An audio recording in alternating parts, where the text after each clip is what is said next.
Man, oh man, do I have something to tell you guys. I took the biggest W of all time in the history of Off the Script last night. In my usual social media storm, take a clip from the YouTube channel, post it on Twitter, give you guys the option to retweet and like it and check out the video, give you a link to the video, all that stuff. Doing my usual social media garbage. Took a clip from the podcast on Saturday where I talk about Alexa Bliss and what I think of her and her standing in the women's division, which is downright awful. And this happened around, I don't know, anywhere between 7:30 and maybe 9:30. And I post a clip on Twitter, and within an hour, my Twitter's blowing up. Had to mute a lot of people because the sheer stupidity of what I read, I didn't want to infiltrate my brain and make me feel like a complete fucking idiot. But I tweeted this out, and within an hour, poor old Alexa Bliss got wind of it because her super fans don't know any better. The most clueless fan base in the entire social media landscape. They think that the more they tweet at Alexa Bliss because of a selfie that she posted, or some new hairstyle she got, or some new wardrobe she's wearing, or whatever the fuck she wants to post, they think the more they tweet, the closer they are to having their cocks sucked by Alexa Bliss, or I don't know. I don't know what it is. What are they tweeting at? You are not a human being at that point if you are that obsessed over one individual. I don't get it. It's okay to be a fan of someone, but what I see on social media is downright stalkerish levels. I don't understand it. I don't think I ever will. I never obsessed over anybody my entire life, especially a fucking athlete. But I tweeted this clip out, which is all fact. It's all fact. I mean, you could watch the shows and realize it's fact. And the superfans sent it along to her, and she indirectly tweets at me in the same time frame of when this clip went up. And then she proceeded to post a selfie of herself to make herself feel good, because all of her fans don't know any better. So she indirectly tweets me, and I quote, "You mad?" with a laughing emoji times 4. Exclamation point. And she goes on to say this morning that she welcomes all haters. Honey, we're not being hateful. We're not being hateful. Hateful and truthful are two completely different things. I don't understand how anybody could get that skewed. Hate is one thing. Being truthful is another. I don't find any discrepancies in what I mentioned on Saturday. And if there is, I'd love for you to discuss them with me. No, but please continue to drink your coffee, stand outside ringside, let Nikki Cross do all the work, or anybody else that they pair you up with. I would love to see you actually get in the ring and give me a memorable moment, but I don't think that's even possible with somebody of your skill level. And the funniest thing is, the two things that I heard between all of this happening, folks, you're going to laugh when I say this. One person came to me last night and said, "Where's your wrestling matches at? How come you aren't in the ring showing me and everybody else what you could do?" Listen, if this is the argument that I'm getting on this nonsense, man, how much of a fucking brain do you have working? You might not have anything in there with a response like that. Now I need to be in the ring because I can't critique Alexa Bliss. Unless I'm a wrestler, I can't critique another pro wrestler. Listen, man, I do commentary every single month by ringside. If there's anybody that knows good wrestling and bad wrestling, it's me. Give me a break. And if you didn't think that was funny, someone came to me as of this morning when I was having breakfast and said, I don't know if he was serious or not, probably. Knowing the fan base and the IQ of the overall fucking fan base is probably that of a fucking sheet of construction paper. But they told me that Alexa Bliss put Ronda Rousey over on the WWE roster. Now, I mentioned who has Alexa Bliss been in the ring with that she's actually elevated. And this person tells me that Alexa Bliss elevated Ronda Rousey. Elevated Ronda Rousey. I didn't know Ronda Rousey needed to be elevated. Now, Becky Lynch elevated Ronda Rousey as far as Ronda Rousey turning heel.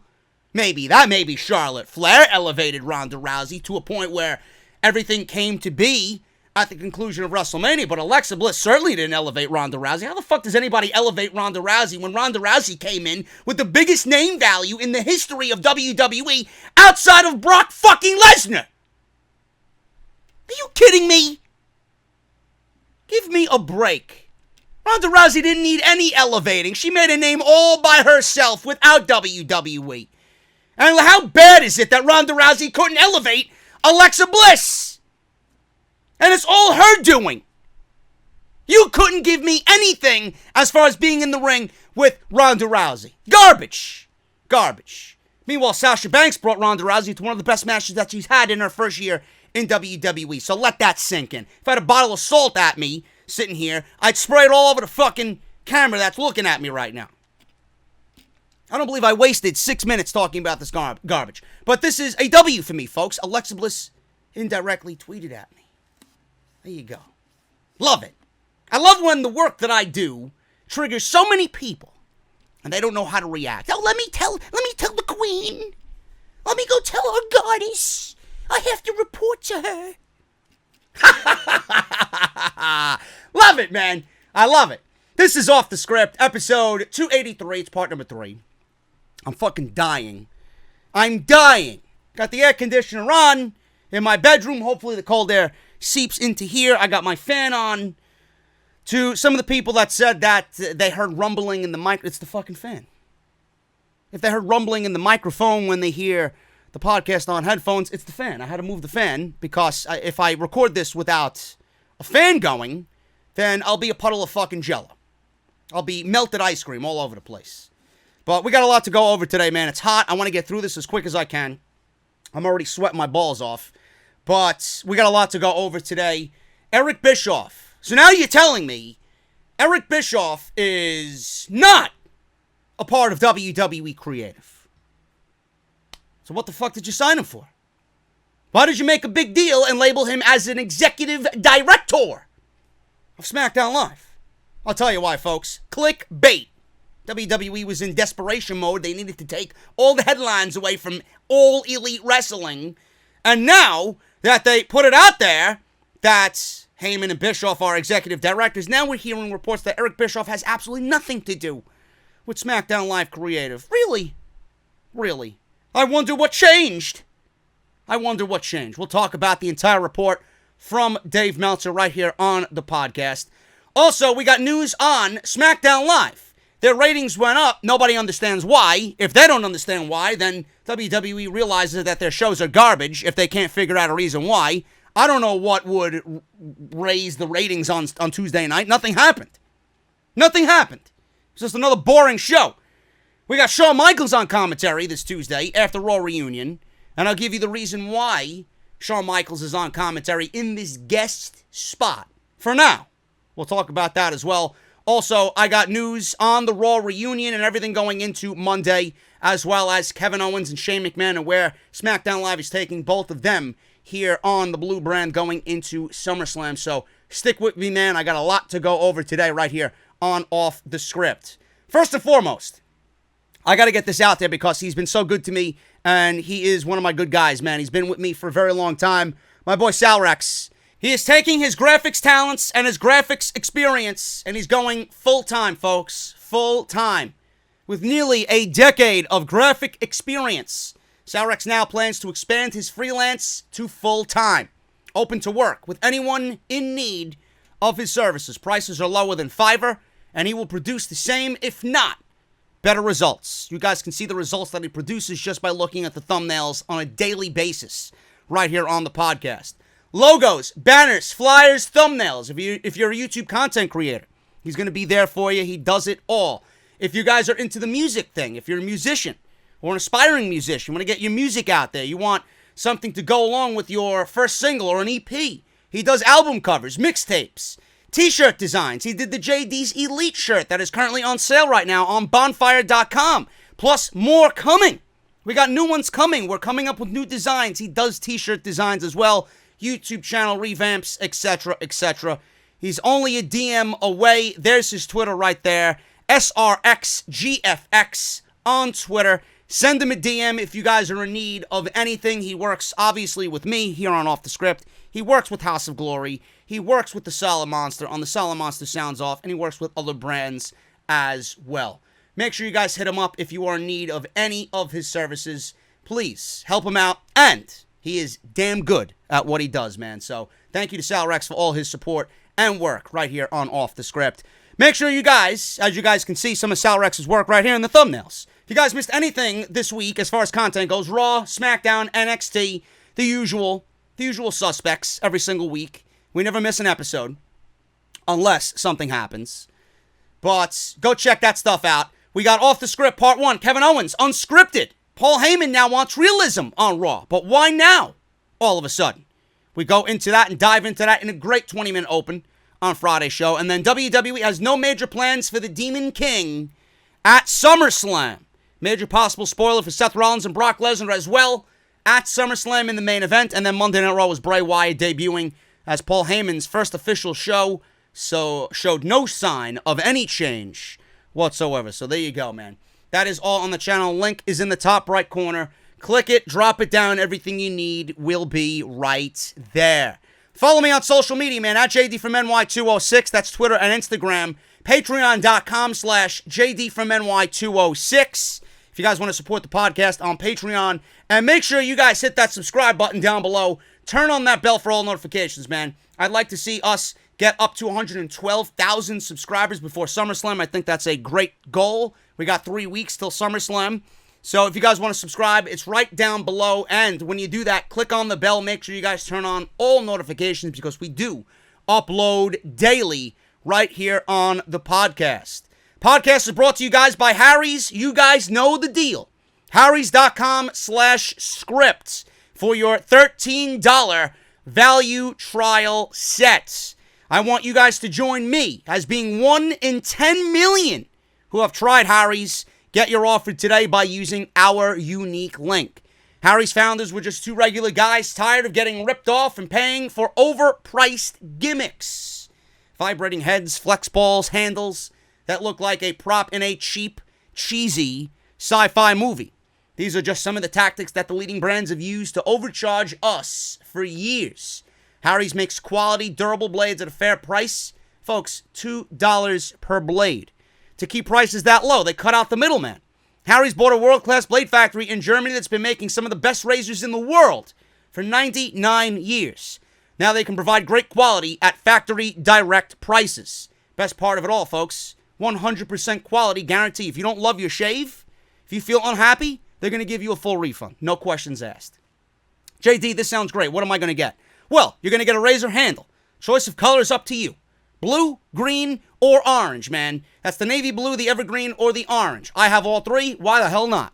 5-blade razor with a lubricating strip, trimmer blade for a close, comfortable shave, rich lathering shave gel that will leave you smelling great, and it feels fantastic once it's applied to your face, and a travel blade cover to keep your razor dry and easy on the go. If you're a man of business and need to travel for work, it is perfect for you. Listeners of my show can redeem their trial set by going to harrys.com/script. Once again, folks, that's harrys.com/script to redeem your offer and let them know that JD sent you to help support Off the Script. So when Smackdown was over on Tuesday, we waited for the ratings to come out maybe late Wednesday, early Thursday, I assume. That's when they leak. So Smackdown was over. And honestly, I could look you in the camera right now and tell you I don't remember anything from Smackdown Live because that's how unimportant it was to me. I don't care. SmackDown's ratings took a 15% increase from the prior week. Now, why is that? Why is that? People are jumping for joy. Oh, SmackDown got a ratings increase. Did you think about maybe why there was a ratings increase? Now, WWE apparently was shocked by the ratings increase. I don't necessarily think that's the right or good feeling. to have when you see the ratings come in and they're shocked by the ratings. By shocked, that tells me that they know their product is garbage. That they're shocked that they got such high ratings with the product that they put out. Now, why is that? Why did they get a 15% increase over the previous week? Alvarez, on Wrestling Observer Live, Brian Alvarez, states that there are people in WWE who were shocked as well, not just the fans, when it comes to this week's higher SmackDown Live rating. Did anybody investigate as to why, or speculate as to why the ratings were up? Let's dive into this, folks. Paul Heyman came out on Monday and literally said in front of everybody, without actually saying his new role and title, in a promo with Brock Lesnar, I have all the stroke around here nowadays. What does that mean? It only means one thing. It means that he is the new executive director of Monday Night Raw, without actually saying he's the new executive director of Monday Night Raw. Now, with his name being announced 3 weeks ago, 4 weeks ago, however many weeks ago, in typical clickbait fashion, that does not make Paul Heyman immune to criticism, because he's Paul Heyman. If the show sucks, the show sucks. Clearly, there has not been any changes whatsoever. And I know it's going to take time, but nothing as we see as far as quality goes has changed. So with Heyman on Monday Night Raw, people know he's in the position, and they're going to watch to see what type of change is implemented on Monday Night Raw. People probably watch SmackDown Live because if Heyman starts on Monday, that means Eric Bischoff has to start on Tuesday. And that was not the case. Eric Bischoff wasn't even in the building on SmackDown Live.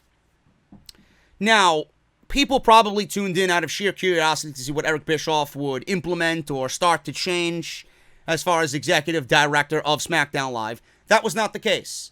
WWE could merely, I guess, be building interest to see who Kofi Kingston challenges for the WWE Championship going into SummerSlam. It could be SummerSlam build in general. Normally, WWE's ratings are up going into SummerSlam because it's the second biggest show of the year, normally between January and April. That's when there is a yearly interest. The peak of interest is happening in between January and April. Then WWE goes into a dead period from after WrestleMania all the way till August in SummerSlam.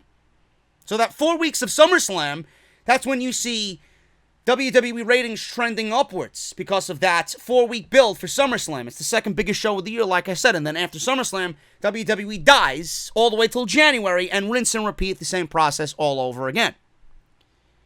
So that could be it. Or it could be this, which I don't think I've heard anybody talk about. Could be that WWE clickbaited everybody with Daniel Bryan's career-altering announcement.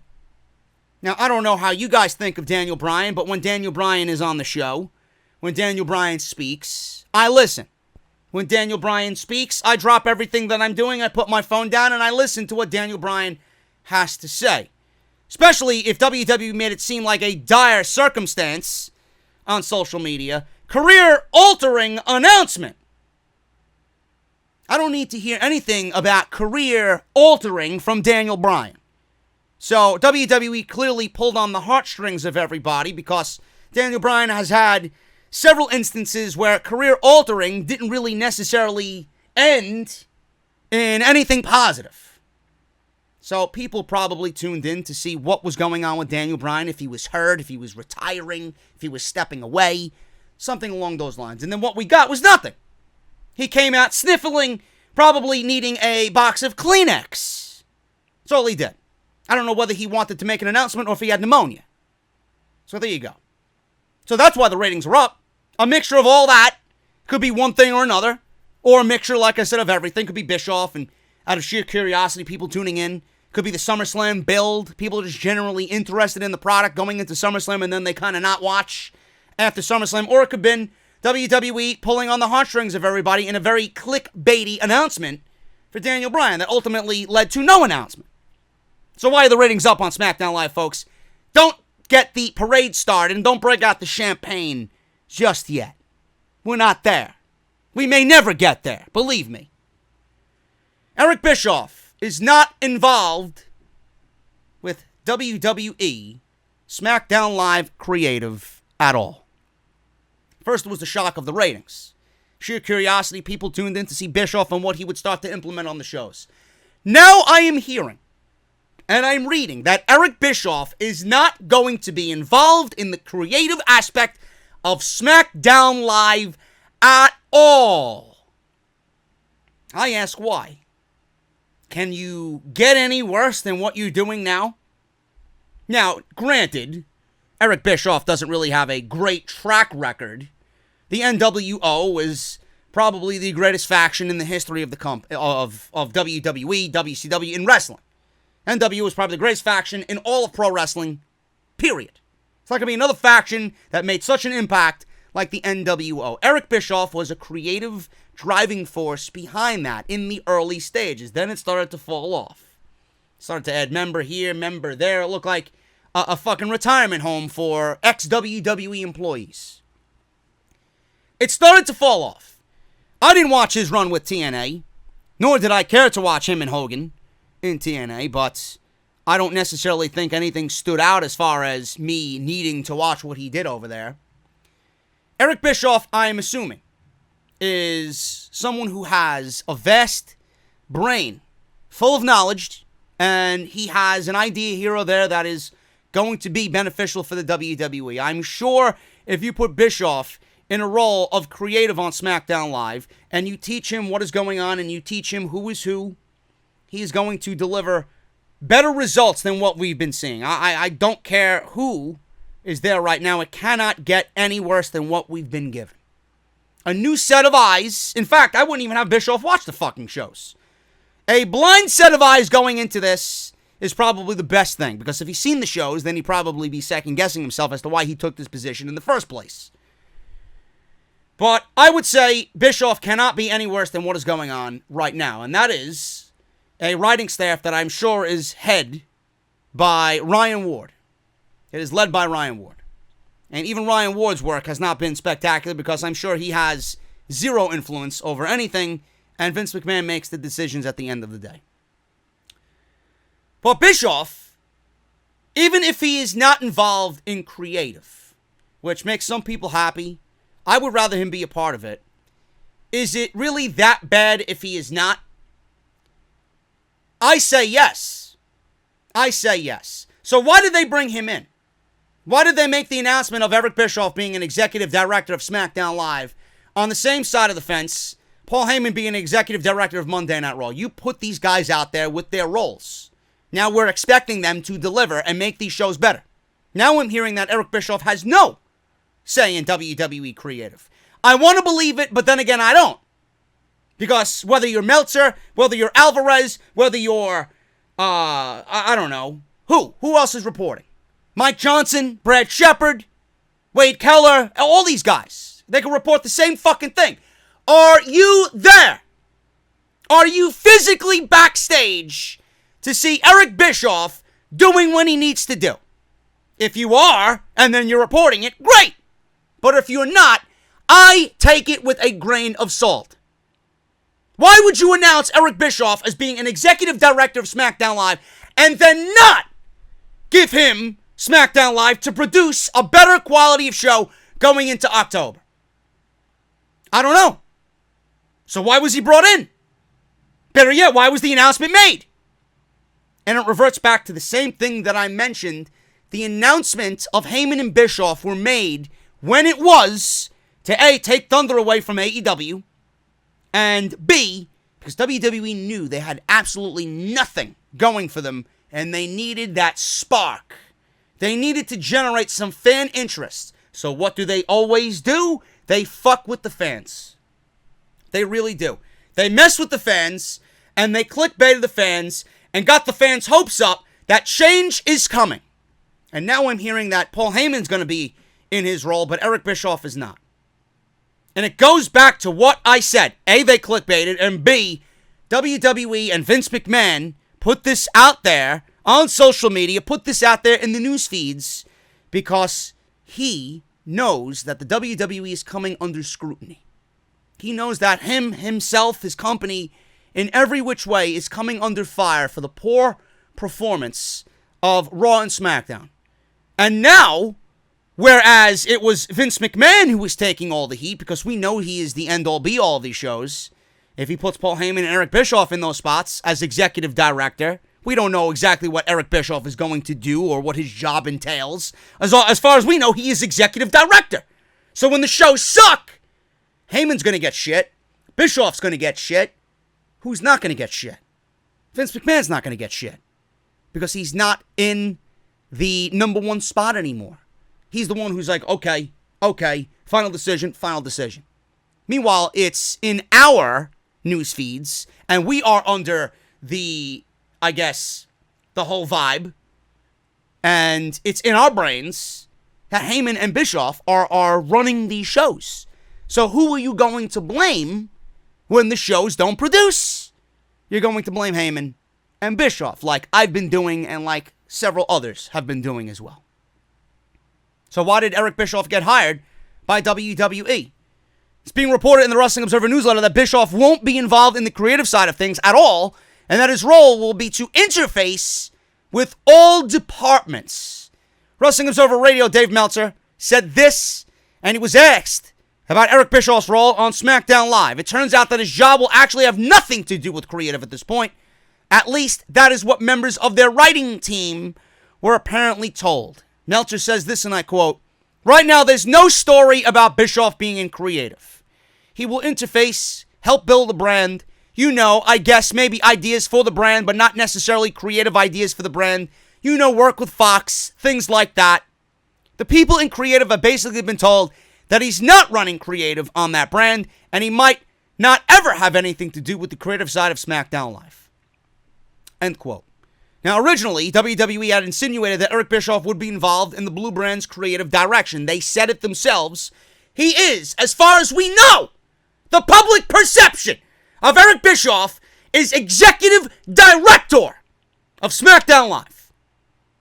That's a fuck you by WWE if I ever seen one. If that is not the case. I am expecting him to make this show watchable. I am expecting him to fix whatever's on this show by working with the writing staff and giving me and you and everybody else a better experience on Tuesday night. And getting ready for Fox on Fridays in October. That's not the case. They insinuated that Bischoff's going to be a part of creative and he's going to be involved in the creative direction. That doesn't seem to be the case now. He will apparently be a conduit between WWE and Fox, and they will use him for his interfacing strategies instead. Eric Bischoff was not at Raw or SmackDown this week. He actually started work on the 17th of July. He ended up having no influence on SmackDown this past week, and right now, clearly you could watch the show and say that Eric Bischoff was definitely not part of that show. It felt like a Vince McMahon shitfest, just like every other week. And right now, those in creative were told that he will most likely not be involved in creative, and it looks like his job will be to interface all departments in the company as well as with Fox. However, he is to be the leader of the SmackDown side of things, which is currently right now under no leadership, just Ryan Ward and others pitching ideas to Vince. Now, despite seemingly being given the same exact role as Heyman, who is heavily involved in creative, it seems like WWE has decided to give them completely different roles. So WWE should have said that they've given them different roles. You don't go out on social media and say, Executive Director, Paul Heyman, Eric Bischoff, and then go and change his fucking role, but maintain the role of Executive Director. How fucked up is that? Whether this is a more recent decision after it was revealed that Bischoff had nothing about WWE or knew nothing about WWE is not clear. There are some notes on Eric Bischoff in the latest Observer. Meltzer reported that Bischoff was not at Raw or SmackDown this week, started work on Wednesday, and again, there was a lot of chaos this week behind the scenes when Daniel Bryan was originally listed for the Raw Battle Royal, and then he was pulled from the match a short time later. They even sent out a tweet that was quickly deleted when he was featured on the main graphic on WWE.com before it was changed. This led to speculation on his status, and rumors grew on Tuesday when WWE announced that Bryan would make a career-altering announcement on SmackDown Live. Plans must have changed because he never made the announcement. Clickbait after clickbait after clickbait. WWE is reaching into the bag of clickbait to make you now watch these shows, and then ultimately nothing happens. Same thing with Brian. Same applies here to Eric Bischoff. So why is he executive director? WWE should go back and delete the fucking tweet because as from what I read here, Eric Bischoff is not executive director of SmackDown Live. Like Paul Heyman is executive director of Monday Night Raw. So what is he doing? Why did you bring him in? Now I question, did Vince McMahon even make this fucking decision? Did Vince McMahon and WWE even have a hand in hiring Eric Bischoff? How much of it is a Fox decision? Did Fox insist? Did Fox request Eric Bischoff to be in this position for SmackDown Live going into their new deal with Fox? That's what it sounds like to me. Did WWE even want Eric Bischoff working as executive director of SmackDown Live? Seems like if they wanted him to be executive director, they'd let him executive direct. Right? Doesn't sound like a WWE thing to me. If he's not doing what Paul Heyman is doing, then it wasn't a WWE decision. It sounds like it's a Fox decision because he's handling the relationship between Fox management, Fox higher-ups, TV. That's where he thrives. That's his bread and butter. Bischoff and Hervey. So he's going to take part in the whole TV aspect of it. He's going to make sure the relationship between Fox and WWE is where it needs to be. He's going to be that middleman between WWE and Fox because he has TV background. If he's not an executive director, or he's not being an executive director, even though he has the title of one, how much of it was WWE's decision to hire Eric Bischoff in the first place? Probably zero. That's why. That's what I'm getting out of all this. And it's a fucking shame. It's a goddamn shame that SmackDown Live might not see any change. Now, I want to have, somewhere deep in my fucking soul, I want to have hope. If Raw is implementing changes, and we got to start small. I don't expect Rome to be built in a fucking day over here with WWE. If Paul Heyman is starting to change little things here and there as far as realism, as far as someone having a pay-per-view match, being injured, not showing up on Monday, showing up, selling injuries, getting rid of this wild card bullshit, instituting brand split 100%, getting rid of the commercials or not wrestling during the commercials, bullshit, silliness. If Paul Heyman is instituting these changes, I can only hope and assume, because I don't know why it would be done for one show and not the other, I'm hoping that whatever happens on Raw happens on SmackDown as well. So Paul Heyman is executive director of Raw, but the ideas are going to be implemented on both shows. Because they're pretty much one and the same fucking thing anyway. You can't tell the difference between these shows. Everybody's like, oh, Raw got to be moved to 2 hours. Raw has to go back to 2 hours. You're getting a glimpse of what Raw looks like at 2 hours with SmackDown Live. Nothing's changed. Now, I hope that's the case. Maybe they don't need Bischoff. Because whatever they do with Heyman is going to be instituted on SmackDown anyway. Because they have to get ready for Fox. I don't know. But it certainly looks like Bischoff being hired for the WWE was a Fox move in itself. I don't think, if I'm a betting man, I'm going to say that my intuition here, my assumption is correct. Because if he's an executive director, WWE would give him the show to executive direct. And that's not the case. He is handling Fox business. So he probably was a hand-picked choice from Fox management and Fox executives. I don't know how else to put it. Let me know what you guys think down below. Now, speaking of Fox, they're planning a big launch special for SmackDown Live. I like this. This is great. Because WWE hasn't been on network television in forever. The last time I seen WWE on network television on Fox 5 was when I was a youngster, when I was a little warrior. I don't want to say Hulkamaniac, because I was more into the warrior than I was a Hulkamaniac. But I was watching WWF Superstars on Fox 5 in New York City at 12 p.m. I remember vividly watching it in my room. So, I haven't seen WWE on network television since then. That's a long fucking time. Now, during Wrestling Observer Radio, Dave Meltzer explained that Fox also plans on holding a big hour launch special on Fox close to the SmackDown jump on their network. This will likely be in late September, which is perfect timing for the new show. He says this, and I quote, "There's going to be a 1-hour launch show in September. I'm going to guest on a Friday night to build to the first show, to introduce the wrestlers, the talent of WWE, to a wider audience that might not know who or what they are." Great. Great. Fox seems to be having more influence over change than WWE wants to have over themselves for their product. Fox seems to be instituting change over WWE more so than WWE is instituting change over their own product. I like it. They're making it feel special. Now, what WWE does with this special feeling remains to be seen. It's like a fucking episode of Bar Rescue with John Taffer. John can come on there. He could come into the bar and rescue you. But what are you going to do? You're going to be like one of them fucking clowns that goes in there and says, yeah, smiles in a very fake manner when he gives you the new bar and his new vision, and then you're going to be one of those guys to fucking turn around when he leaves and change the bar's name from what he named it back to the old name, which was a failure. Or are you going to go and use John Taffer's vision to build success in a successful bar and make yourself all this types of money and get out of debt? Get out of your $600,000 debt. I consider this is very similar to an episode of Bar Rescue. I love Bar Rescue. I love John Taffer. I think he's a great businessman.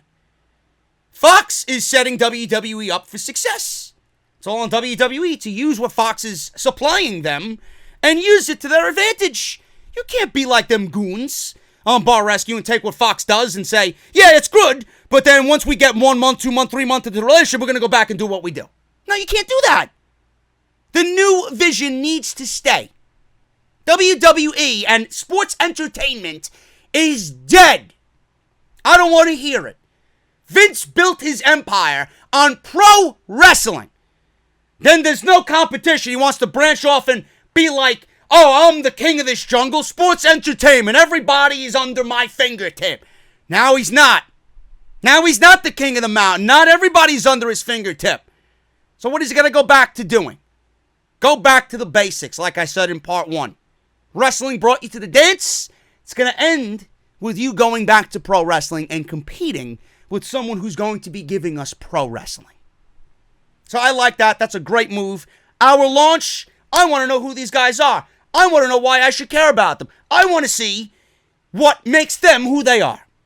Simple. I think it's great. Now, when SmackDown moves to Fox, clearly there is talk about being preempted. Now, AEW is moving to TNT. We don't know when they are moving to TNT, what day they're going to be on.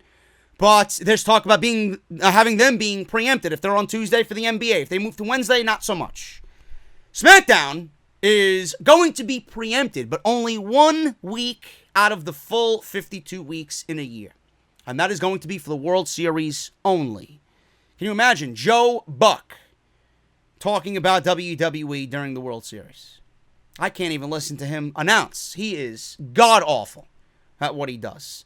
I hated Joe Buck so much growing up watching baseball, man. He was the voice of our childhood, Joe Buck. Right? Every time the Yankees were in the playoffs, man, I never seen someone suck Derek Jeter's cock so long and hard than Joe Buck, man. Absolutely sickening to one's stomach. I can barely even listen to him call a fucking football game. Never mind, he's so biased. That's why I hate Joe Buck. So it's going to be interesting hearing him push WWE during NFL Sunday. Fox had a meeting with their affiliates this week, and they talked about WWE, and I guess the key stuff is that SmackDown will air 51 Fridays a year. This is coming from Dave Meltzer. 51 Fridays a year on Fox. They will preempt it for the World Series only. It is expected that they'll move to FS1 that week, but that is not official. So there you go. I don't mind that at all. 1 week without SmackDown Live is not going to kill anybody. So it's going to be preempted, but only for the World Series. Shawn Michaels, one of the greatest of all time, no question. Shawn Michaels has me blocked on social media for whatever reason. I don't know. If I ever meet Shawn Michaels in person, I'll be like, bro, why did you block me? You're my number 1 wrestler of all time. Shawn Michaels. Kevin Owens even unblocked me, man. So Shawn Michaels, I found out a couple months ago that he had me blocked. He's got a lot of other people in the community blocked as well. I don't know why. But Shawn Michaels will be showing up on Monday to have fun with DX. Great. What else could we do to take away from SummerSlam? But the next night, he will be sticking around and sitting on commentary during Smackdown Live. Now, if you guys ever heard Shawn Michaels do commentary, it is not one of the most pleasant experiences. Although it is not out of the realm of possibility to think that Shawn Michaels might be given a slot on the SmackDown commentary team. Apparently, it's not for good. Dave Meltzer reports that HBK's commentary role is just a one-time deal. Now, it could be a one-time deal. Looks like his guest commentary role is a special deal that's going to coincide with the Raw reunion. It's an interesting choice to have Shawn Michaels, of all people, do commentary, who is not really that good at commentary. He's no CM Punk, but he's not good.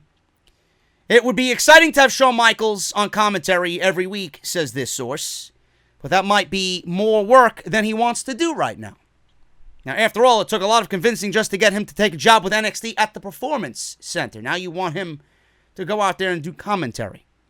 Folks, if this is a one-time gig, and it's happening on SmackDown Live, he's already going to be on the Raw reunion. He's already going to be doing DX. If Shawn Michaels is going to have a guest commentary role on SmackDown Live, I am going to take a stab in the dark here and say, just like Bischoff being hired by Fox Sports, I honestly think that this is a Fox Sports move.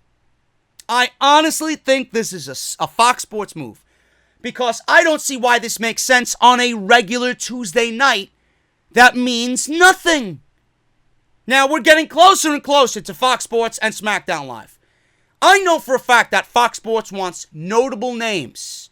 They want Daniel Cormier on commentary. They want WWE to hire Daniel Cormier after he's done with UFC. They want him as an analyst for WWE programming. Fox Sports wants notable names. Daniel Cormier is not the only one. Jerry Lawler. They want Jerry Lawler back on SmackDown Live. Who's to say that Fox Sports is not requesting Shawn Michaels to get a tryout to see how he does, so when Fox Sports goes and puts SmackDown Live on their network in October, that Shawn Michaels is not sitting there on commentary? We may see Tom Phillips, Shawn Michaels, and Daniel Cormier as your commentary team. Who's to say that's not true? Kind of coincides with what Fox wants. Fox wants sports directive. Hiring Daniel Cormier is a sports directive. Having Shawn Michaels, probably the greatest pro wrestler on the fucking planet of all time, is a sports directive. They want notable names. Who's to say that Fox doesn't want Shawn Michaels there? He's a notable name. When you see Shawn Michaels on television, you're going to say, oh, Shawn Michaels, what the fuck is going on here? Just like Jericho winning the AEW World Championship and taking it to TNT. That's the right decision. When you see Chris Jericho, someone who you grew up watching, holding a championship belt for another promotion that's not WCW or WWE, you'd be like, what the hell's going on here? And then you hear Jim Ross's voice. What the hell is going on here? It is a company directive. It's a network directive. That's what's happening. I would not be shocked if that's the case whatsoever. I'm not for it. I think that there's somebody else that could do a much better job. But you're not going to get anybody else from 205 Live. You're not going to get somebody from Monday Night Raw to fill in there. You're not going to have Beth Phoenix. Who the fuck is Beth Phoenix to anybody? You're going to get a notable name that when you're flipping the channel and you see Shawn Michaels sitting there behind the commentary desk, who's that? Why is he there? Why is Shawn Michaels, who I grew up watching, on commentary here? They want you to stop flipping the remote when you see Shawn Michaels on the TV. That's exactly what they're doing. Normally when I pick up the remote, it is to change Monday Night Raw because it's just cringe-inducing television. But I want to be entertained by whatever WWE is doing. I have not been entertained by AJ Styles and Ricochet. I have not been. I honestly think WWE has completely watered it down. We've seen it 3 times already in a month. So how can I get excited about it again? I can't. Especially when Ricochet is out there beating the club in back-to-back matches. One with Luke Gallows, and then one with Carl Anderson. Not really what I want out of my pro wrestling program. That's just insulting everybody's intelligence and then making an elite tag team look like a bunch of jobbers. Now, what is happening with with AJ Styles and Ricochet? What's happening with them at SummerSlam? Everybody's predicting, United States title match, ladder match, let them steal the show. It's exactly what I would do. You want to add Rey Mysterio into that? Great! Make it a 3-way. Now I'm hearing that we're not going to get a United States title match at SummerSlam, and we're going to get that ladder match and match with AJ Styles and Ricochet replaced by a 6-man tag. So basically, this is Monday Night Slam. Or Summer Raw. However you want to coin it. Sounds like a very important episode of Monday Night Raw, if you ask me. So what are we going to get? We're going to get the club. We're going to get Styles, Gallows, and Anderson versus Ricochet and the Usos. Because AJ Styles mentioned the Usos as being the best tag team in the world, so they're going to move on from the Revival, and now we're going to get them into a feud with the club. Not really all that exciting, if you ask me, folks. Tom Cullahu reports, whoever that is, I don't know. He's got his own podcast, I guess. Tom Cullahu reports that the club is likely to set their feud with Ricochet and continue it, and he will probably get reinforcements in the form of the Usos. This appears to be setting up a very good SummerSlam match down the line in the form of a 6-man tag. SummerSlam, he says, is likely to feature the club versus Ricochet and the Usos rather than a U.S. title rematch. There you go. Kind of disappointing if you ask me. How do you make SummerSlam the best it could be? 6-man tag that you could watch on any given night on Monday Night Raw. I guarantee you if we get that match at SummerSlam, it's going to happen again the following night on Monday Night Raw. Fuck a ladder match. Fuck it. Typical WWE mindset, folks. This is what you get when you ruin Ricochet and AJ Styles and you give it to me back to back to back to back weeks. You already gave it to us 3 fucking times. You gave it to us that night after Stomping Grounds. You gave it to us again the next week because we loved it so much the first week. So WWE's like, well, they loved it. Let's give it to them again the next week. Then we got it at Extreme Rules. And that's it. How many more times can we get it before we're tired of it? Nothing is special anymore. WWE doesn't know how to make anything special anymore. These guys, realistically, at this point, up until this point, should have only been in the ring 1 time. And that is at the pay-per-view. But what do I know? I'm just some virgin who sits in his basement and yells into a camera talking about a fake sport. Says the fucking guy flipping hamburgers for $4.25 an hour while he takes the fucking MTA home. Clown. Anyway. The Undertaker, reportedly not scheduled for SummerSlam. Keeping up with the SummerSlam nonsense. Don't know why you would book The Undertaker for Extreme Rules and then not SummerSlam. I wonder why! Dave Meltzer explained on Wrestling Observer Radio that WWE has a SummerSlam lineup at this point, and The Undertaker is not on it. As confusing as that might be, that seems to be the case. So he says there's no Undertaker on SummerSlam. So why would you put him on Extreme Rules and not on SummerSlam? Doesn't make much sense to me. You figure if The Undertaker's back and he's at Extreme Rules, he's definitely going to be at SummerSlam. Or if he wants to come back, he'll be at a pay-per-view like SummerSlam. So why did he come back? Why did he come back at Extreme Rules and WWE has no plans for The Undertaker at SummerSlam? I'll tell you why, folks. It's because the WWE wanted The Undertaker for the reasons that I gave you already. And if you don't know, maybe you should smarten up. The WWE got The Undertaker because they didn't want Stomping Grounds to happen all over again. And the WWE put The Undertaker and Roman Reigns in the tag team main event because The Undertaker wanted so badly to rectify what happened in Saudi Arabia. And then when he got the praise that he got on social media and with all these podcasts talking about how great his match was, me included, I thought it was the best match of the entire pay-per-view.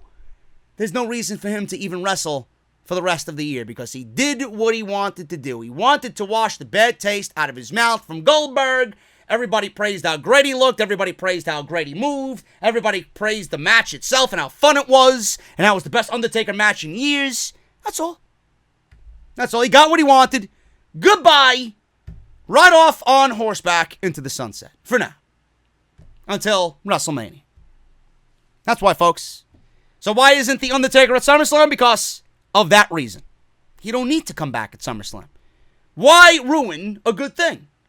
Why ruin a good thing? He was in a tag team environment with Roman Reigns. He barely did anything. He did his big spots. Roman covered most of the match himself, right? So why would you come back in a one-on-one scenario when you could hang your head high on what you did at Extreme Rules? Doesn't make much sense to me. It's like going into the fucking casino and winning all the winnings at the poker table. You're going to sit there and continue to sit there and give them the money you just won? No! He's going away until WrestleMania.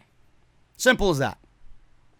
I'm going away for a little bit, man. I got to talk about Ridge. I got to talk about the Ridge. If you guys don't know about the Ridge, theridge.com/script. That's ridge.com/script. Use code SCRIPT at checkout for 10% off. We were sponsored by the Ridge for Father's Day. I am happy to say for the next 2 months that Off the Script is going to be sponsored by my fine friends over at the Ridge.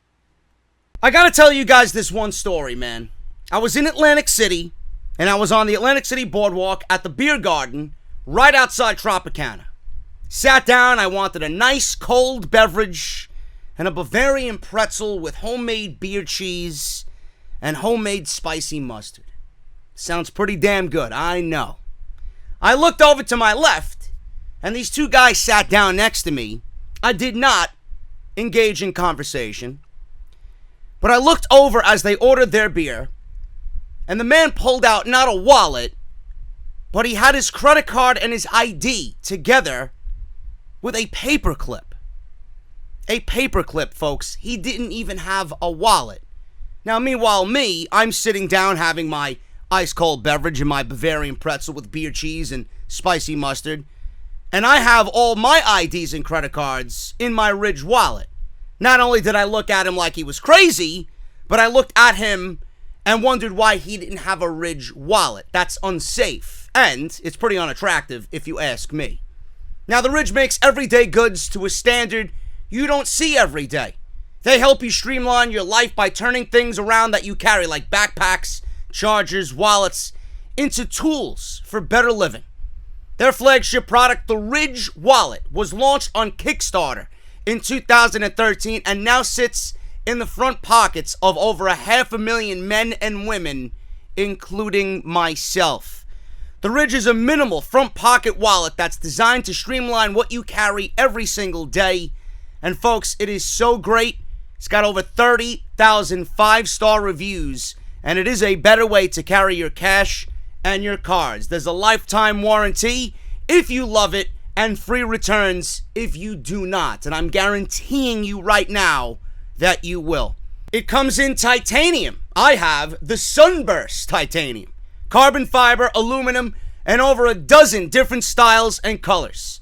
Get 10% off today with free worldwide shipping by going to ridge.com/script. Folks, that's ridge.com/script.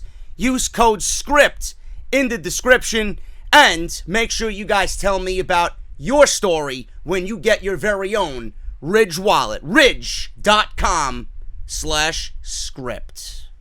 Someone who I really miss being on WWE television. Not so much, but you could definitely feel like something is missing when she's not there. Which is sad to say, because WWE in this time of her absence should have been building up the division to be just as great as when she left it. And that is Ronda Rousey. Ronda Rousey has gone away. She broke her hand at WrestleMania. She wanted to get pregnant. I don't think that's happening at all. But she's recuperating from a hand injury that she broke her hand at WrestleMania. And she's going to be back with WWE, and it's said to be imminently. What else is happening imminently? It's WWE's move to Fox Sports with Smackdown Live. So I could definitely see that happening around that time. We're not going to see Ronda at SummerSlam, but I could definitely see her in October showing up on Fox Sports for Smackdown Live when they move to their new home. It's being reported by Brad Shepard that at this point, Ronda Rousey's name is coming up more and more often in WWE. Therefore, the current thinking is that her return is simply inevitable. He says this, and I quote, "As I recently reported, Ronda Rousey's return is inevitable. I'm told her name is coming up more frequently in the office. She does have a friendship with Natty and unfinished business with Becky Lynch, So that could be a way to reintroduce her. We'll see if that happens, but that certainly is an intriguing option. End quote. Rousey doesn't have to make a return as a full-time superstar in the same spot she used to be in. I don't really want her full-time. WWE should have really taken what she's done and built upon it, but man, WWE has to start it's like they wasted the entire year that Rousey was there. They wasted literally the entire year that Rousey was there to bring that division up to where it needs to be. The reason why she was brought in because the division was suffering. There was no legitimacy in the division. They had no faith in Bayley and Sasha and Becky and Charlotte. They had no faith in any of these women. Ember Moon, Ruby Riott, no faith whatsoever. And the reason why they brought Ronda Rousey, made her a focus, was because she brought legitimacy. She was going to make everybody in the ring that much better. Some of them she did. Some of them she did not. Some of them are just completely helpless. But WWE needs to start all over again with the women's division.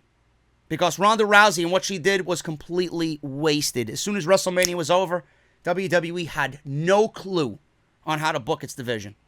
Rousey doesn't have to make a full-time return. I hope she doesn't, because I hope that WWE realizes that they need to continue to push other women and bring every other woman that they have up to a level of where a Sasha is, of where a Becky is. I don't see or foresee anybody getting up to where a Ronda Rousey is, but that's where they need to go. She is definitely missed. Her star power is missed, and you know Fox is going to want Ronda Rousey back on WWE programming as soon as we start hearing WWE is set to move. Now, with Ronda Rousey coming back, Travis Browne, her husband, has been mentioned as well.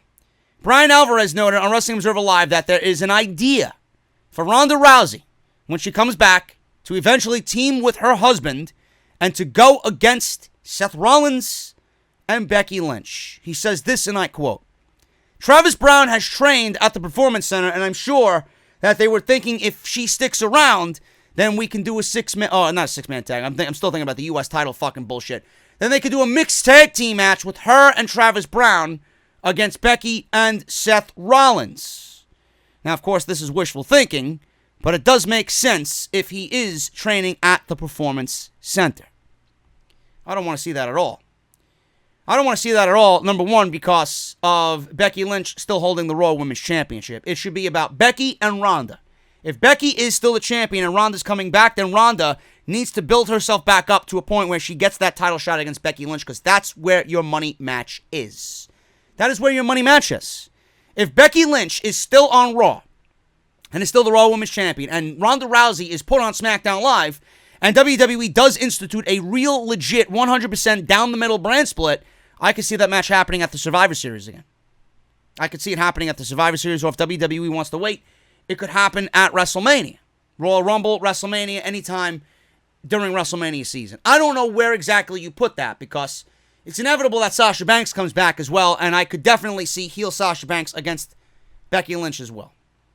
But this is just too good for WWE to pass off. If Travis Browne is training at the Performance Center and they're moving to Fox, my God, Fox is going to be all over that. Fox would be all over that. Now, that depends on how much training Travis Browne does have. That depends on how Ronda Rousey is going to be used coming back. I don't know. I don't think WWE even knows how to use Ronda Rousey at this point. But they are planning, and the idea is there for that planning, if they want to visit that somewhere down the road. I don't know how I feel about that. I think I'm over the fucking Seth Rollins, Becky Lynch bullshit. He lost the title, and whatever happened at Extreme Rules happened. Move them away from each other. They may be good for each other outside of WWE, but they're not good for each other on TV. Rollins and his title reign was diminished because of WWE's TMZ-like stance in pushing his relationship with Becky Lynch on television against Lacey Evans and Baron Corbin. It did nothing for his title reign. It made him look like a bitch. It made his title reign look completely worthless. Rollins is the best in the world. He was never given the opportunity to do that when you have back-to-back-to-back pay-per-views against Baron Corbin and you're teamed with Becky Lynch, who most of the night is outshining you. And it didn't do anything for her either, because it kept her in Lacey Evans territory, and no other woman could really penetrate that wall. And there is no talent on Monday Night Raw that you could legitimately put up against Becky Lynch and make it believable. There's nobody on her level. Lacey Evans, Alexa Bliss, even Natty at SummerSlam, Naomi, Carmella. There's nobody on that roster right now that is legitimately going to go into a ring with Becky Lynch and come out looking good. Becky doesn't need that either. Becky doesn't need these half-assed fucking divas to go in there and have them be a challenger. Becky needs someone like Ronda. And we haven't had that. You do have that, but WWE fails to utilize what they got. Asuka could be that. Sasha could be that. And I don't know where Asuka stands, and I don't know where Sasha is, and I don't know if she's ever coming back. She probably will, but I don't think WWE is going to do right by Sasha when Sasha comes back. They may pretend, and then it's going to go right back to the same shit that we know. Speaking of the Iconics, they got a match with the Kabuki Warriors on SmackDown Live, and it was 1 minute, and it made Asuka look like a blithering fool. Now, the Kabuki Warriors earned the title shot against the Iconics for the WWE Women's Tag Team titles, which are in itself worthless. Their match was held off of Extreme Rules for a reason, because they did it on SmackDown Live on Tuesday. However, Asuka and Kairi Sane were unable to take home the titles despite winning the match via countout. Peyton Royce and Billie Kay will carry on as champions for a few more weeks, but that might not last much longer. Brad Shepard is reporting that they are set to defend the titles at SummerSlam. WWE has decided to do the title switch at SummerSlam instead. It makes sense to have it on the pay-per-view, as it was originally bumped from the Extreme Rules card. I think this match actually takes the SummerSlam overall rating down a notch, or 2, or 3, because the Iconics can't wrestle. They can't wrestle. They're just as bad as Alexa Bliss. They are awful. How they are even a champion is just laughable. It's like a fucking comedy show. So why not do this on SmackDown Live? Just get the fucking titles off of them and make that your number one priority. I don't give a shit where it happens. Tuesday, Monday, Wednesday. I don't give a shit if it happens at Comic-Con with Hurricane Helms and R-Truth. And Drake Maverick dressed as a fucking chicken, handing out flyers. I don't care. Get them away from the tag team titles. It doesn't need to be on SummerSlam. You want SummerSlam to be the best show of the weekend? By having this match happen, that will not be. The Iconics are awful. If the Kabuki Warriors are your tag team champions, do you think the WWE has plans for the fucking Kabuki Warriors? No, they don't. What a waste. That tag team division. I'm giving them more credit than they deserve. Division. Laughing stock. Those titles need to be abolished. If I was Asuka and Kairi Sane, I'd win the titles and fucking burn them. Live in Toronto. Speaking of the women, Mandy Rose says that WWE is afraid to let her get too big. I actually believe that. Now, Mandy Rose was pushed, and then goodbye. She was the next big thing. Everybody thought she was going to win the SmackDown Live Women's title. Now she's apparently accusing the company of holding her down. Oh, join the line, honey. This is a much different tune than she used to sing, but as someone who recently appeared on the cover of Muscle and Fitness magazine when Ryback was denied the same privilege years ago, she doesn't seem too happy. Oh. Bayley sent out a tweet to Mandy saying, "Let's wrestle." Because that's all Bayley wants to do is wrestle. Mandy Rose replied with a statement that might express some frustration with her current spot on the roster. She says this, and I quote, "I'd love to, but apparently this place is too scared to see Mandy Rose get too big." Didn't take long for Paige to reply with, "What are you talking about? You got a whole 92 seconds yesterday." That was met by emojis using the skull emoji, meaning dead. Or she must have laughed so hard at the fact that she got 92 seconds that she laughed herself into an oblivion. So, Mandy Rose is now the next in line to complain about what's going on. Join the long list of disgruntled, Miss Rose. You are talented at what you do. I would say, faith in you getting better. I mean, you're not that bad. I mean, you're better than most. But WWE clearly does not have you as part of their blonde initiative at the moment. Rumor killer on Luke Harper. What's happening with good old Luke Harper? You know what day it is? Yeah, Luke Harper's not on television day. Wrestling Observer Newsletter reports that Harper is back on the road with WWE. Then, it was reported that Well, if he's back on the road with WWE, it's a secret since key people in the company don't know about it. So it was reported that Harper was on the road with WWE, and then there was reports saying that Harper is not on the road with WWE because it's being kept secret from key people in the company. This might not be the best sign for Luke Harper at the moment. It was reported that Harper has nothing much going on as far as creative since his match at WrestleMania Access against Dominik Dijakovic.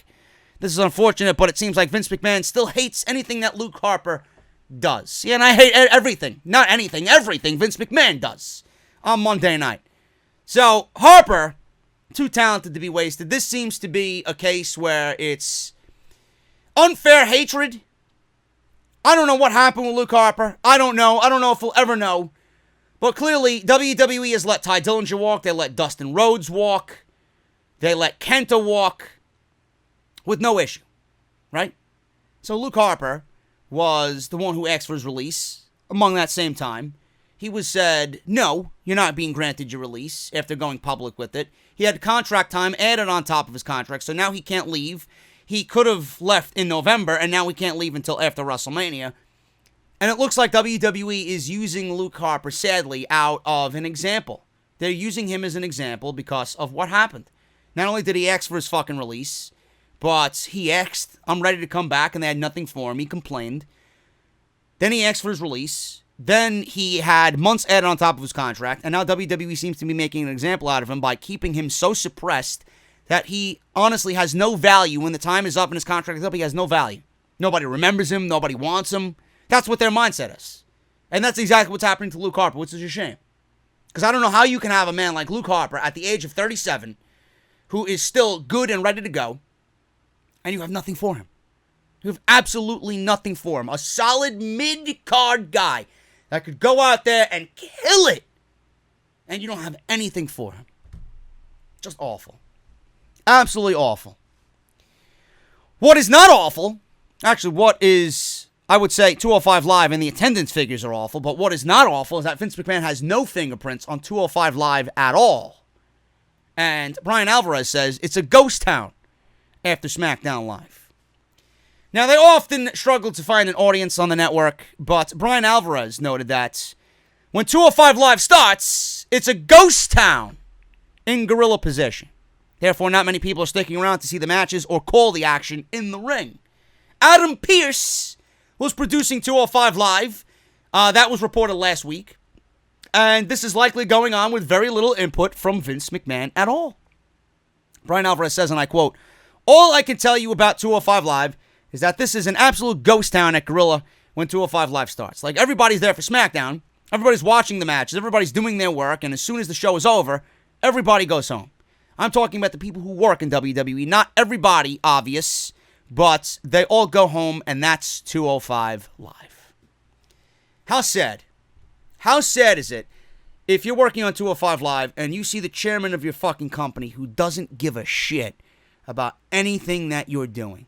And this is why people say that Vince McMahon is out of touch, because if he gave a shit about these guys, right, and then they have the balls to call these guys to Monday Night Raw, how does Vince McMahon know who Cedric Alexander is when he leaves Gorilla and goes home and doesn't watch 205 Live? Who the fuck is Cedric Alexander to Vince McMahon? A no-name. He didn't know him in the Cruiserweight Classic. He didn't know him on 205 Live. He don't know him on Raw. So how are you feeling? You're feeling like this is a battle that you're never going to win? The chairman showing you that he doesn't give a shit about pro wrestling. Let alone pro wrestling, his own fucking company. His own employees. So Adam Pearce is taking over 205 Live. Triple H is not even in charge of 205 Live. Because with the news of Bischoff and Heyman,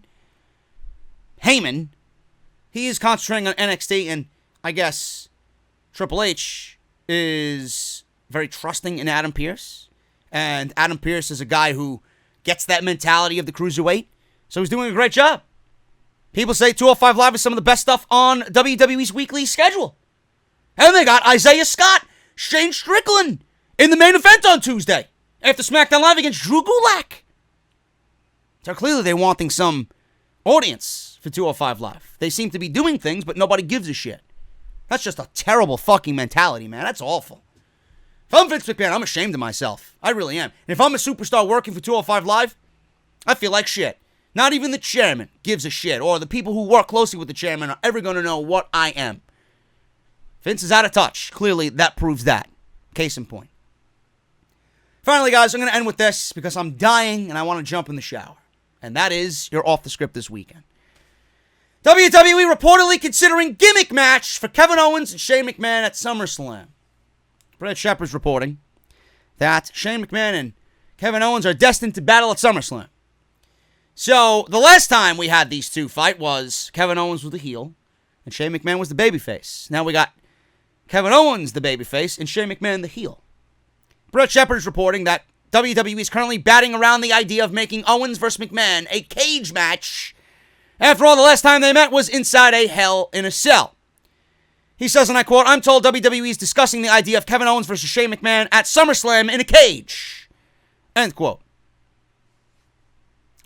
If you are lacking excitement based off that announcement, I don't blame you. I don't blame you. Again, I go back and state what I stated all this week. Kevin Owens complains that Shane McMahon is on television, yet WWE is making Kevin Owens look like a fool because he complains Shane McMahon gets TV time and takes pay-per-view time and TV time away from all these different people, and then they proceed to book him in a match with Shane McMahon at SummerSlam, taking a spot away from a Buddy Murphy or an Ali or an Asuka or a Kairi Sane or a Cedric Alexander or anybody. Anybody. Andrade, Aleister Black. It doesn't make any sense to me. It's like ass backwards. And I guess what is old is new to WWE. We've seen this already. 2 years ago. And now WWE is reliving this. What makes you think that we were interested in then that we give a shit about it now? I don't get it. All the talent that they got, and this is a match on SummerSlam. If you look at SummerSlam's card, it is absolutely lacking in every aspect. Rematch, maybe a match here and there that we haven't seen before. 6-man tag. Give me a break. Toronto, you are getting ready for not SummerSlam, but Summer Scam. The biggest fraud of the summer. Sunday, August 11th, live on pay-per-view. There you go, folks. I'm getting out of here. Shane McMahon and Kevin Owens excites me just as much as fucking a fat slob, 400-pound whale doing a porno. Not happening. You ain't getting me excited. You ain't getting me up in the moment. But maybe if he's Blue Chew, maybe. I don't even think Blue Chew can help during that type of situation, man. Anyway, Shane McMahon and Kevin Owens does not interest me whatsoever. It's just another job match, another bullshit match that is merely to get Shane McMahon more TV time. And that's not what we need on these shows, especially going into Fox Sports. I'm getting out of here, guys. Thank you so very much. Hope you enjoyed the podcast. Let me know what you think down below of all the top stories. Let me know what you think of Bischoff and all the news regarding Smackdown and Fox Sports. Thank you guys so very much for everything. Hope you enjoyed this episode of Off the Script. I will be back tomorrow with probably an extra. There's some news that I didn't get to that I'm saving for an extra. So we'll do an extra tomorrow, and we'll go over all that stuff right here on the podcast, man. Thank you guys so very much. See you tomorrow for an extra, and I'll see you guys tomorrow night for Monday Night Raw. Make sure you guys hit that subscribe button down below. Turn on that bell for all notifications right down below, man. I would really appreciate it. Hit that subscribe button. Make sure you guys follow me on social media at JD from NY206. That's both on Twitter and Instagram. Patreon.com/JD from NY206. Harrys.com/scripts. Make sure you guys check out the Ridge. Get yourself a Ridge wallet today. Ridge.com/script. Use code script at checkout for 10% off. And make sure you guys hit up my boy Celrex. If you guys need anything from logos, banners, flyers, thumbnails, album covers, mixtape covers, t-shirt designs, YouTube channel revamps, etc. He's done it all, and he's just a DM away. Thank you guys so very much for all your support here on the podcast, and I will see you all back here tomorrow with more content on the channel. Till then, have a great weekend. Stay cool. Have a cold beverage for me. And I'll see you guys tomorrow, man. Thank you so much.